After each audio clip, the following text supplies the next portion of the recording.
My bra is black. I like my Oreos in rainbow colors, and my grandma drinks Jaeger in a bathtub. Okay, so why did I tell you all that?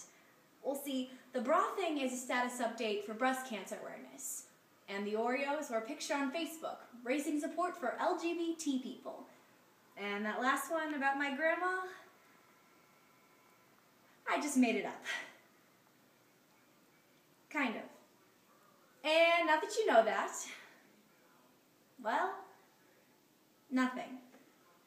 While I grabbed your attention, made you wonder what I was talking about, nothing has changed. Because what does giving my bra color out really do but give you a personal detail about my life that you don't want to know about?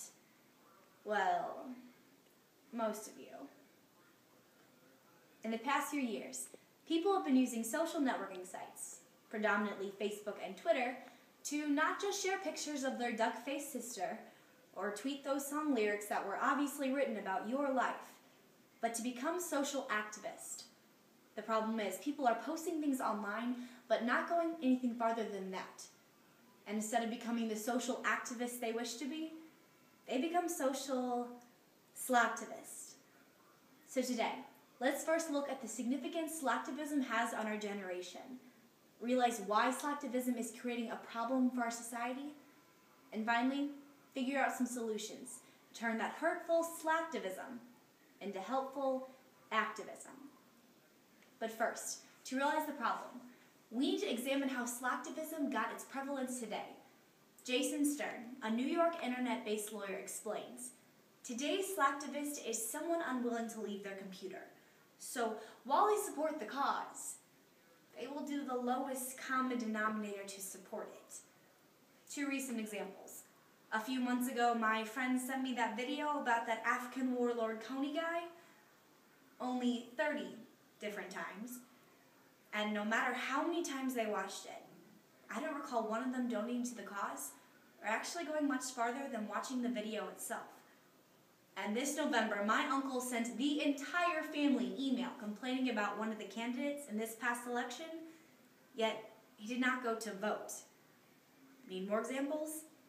SOPA, the Trayvon Martin case, the It Gets Better video, Chick-fil-A, and every Facebook status that starts off as, "I know 90% of you won't post this as your status, but my friends will be the 10% that do."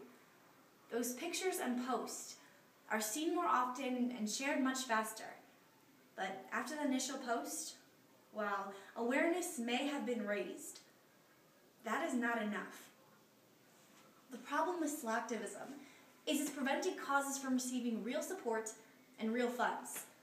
Slacktivism is ineffective in raising money for charities. Just as Farmville cannot help provide food to the homeless, social media sites are no gold mines for organizations. The 2012 Social Network Report stated that only 3% of nonprofit organizations received more than $10,000 a year from Facebook. And while $10,000 is a lot to us, compared to the $600 million the American Red Cross raises through public fundraisers, it does not seem so large. Additionally, Blackbaud, a software and service provider for charities, predicts that there will be no significant gain from social media alone.